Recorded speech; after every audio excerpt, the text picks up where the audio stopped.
আসসালামু আলাইকুম দ্বিতীয় শ্রেণীর ছোট্ট বন্ধুরা, আজকে আমি তোমাদের বাংলা বইয়ের সিংহ আর ইঁদুরের গল্প এর প্রশ্ন ও উত্তর নিয়ে আলোচনা করব। ক, সিংহের ঘুম ভেঙে গেল কেন? উত্তর, খেলা করতে করতে একটি ছোট ইঁদুর সিংহের নাকের ভিতর ঢুকে গেল, সেই কারণে সিংহের ঘুম ভেঙে গেল।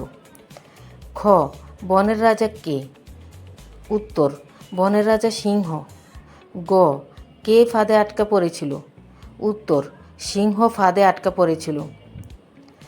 ঘ, সিংহকে কে বাঁচালো? উত্তর, ইঁদুর সিংহকে বাঁচালো। উ, ইঁদুর কিভাবে সিংহকে বাঁচালো? উত্তর, ইঁদুর দাঁত দিয়ে ফাঁদের দড়িগুলো কেটে দিয়ে সিংহকে বাঁচালো। Like, share and subscribe this channel please. Thanks for watching.